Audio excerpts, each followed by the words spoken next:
நல்லா கவனிங்க. மரணத்தை விரும்புகிறோம்ல, ஆனால் உனா சொல்லிடுவோம், நான் செத்தா நல்லா இருக்கும் போல. ஏதோ ஒரு பிரச்சனை வந்துட்டா உடனே என்ன சொல்லிடுவோம், நான் பேசாமல் இருக்கிறதோட செத்துட்டா நல்லா இருக்கும். அப்போ தான் இவங்களுக்கு என்ன பண்ணோம், என் அருமை தெரியும். நம்ம இல்லைன்னா நம்ம இடத்த நிரப்புக்கிறதுக்கு யாரும் வரமாட்டாங்கன்னு நினைக்காதீங்க. அதெல்லாம் ஆட்கள் இருப்பாங்க. ஆனால் ஒன்று தெரிஞ்சுக்கணும், பரலோகத்தில் நம்ம இருக்க வேண்டிய இடம் வெறுமையாயிடக்கூடாது. பரலோகத்தில் நம்மளுக்குன்னு ஒரு இடம் ஆண்டவர் புக் பண்ணி வச்சிருக்கிறாரு பார்த்தீங்களா? அந்த இடம் வெறுமையாயிடுச்சுன்னா நம்மளை விட பரிதபிக்கப்பட்டவங்க யாரும் இருக்க முடியாது.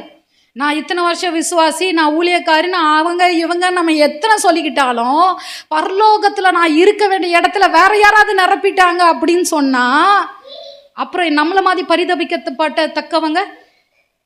பரலோகத்தில் இருக்க வேண்டியவன் யூதாஸ். அவனுடைய இடத்துக்கு இன்னொருத்தரை சீட்டு போட்டு என்ன பண்ணாங்க, அவனுடைய இடத்துக்கு இன்னொருத்தரை சீட்டு போட்டு தேர்ந்தெடுத்தாங்க. நான் இல்லைன்னா நம்மளோட இடத்துக்கு இன்னொருத்தர் ஆண்டவர் கொண்டு வந்துடுவார்.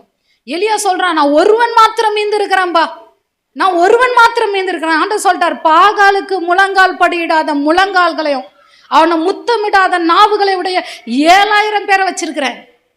இந்த 7000 பேர் வெளியில தெரியல, ஆனால் இருக்கிறாங்க. இந்த 7000 பேர் இருக்கிறாங்க, கர்த்தருக்காக உண்மையாக வைராக்கியமாக இருக்கிறாங்க, வெளியே தெரியாமல் இருக்கிறாங்க.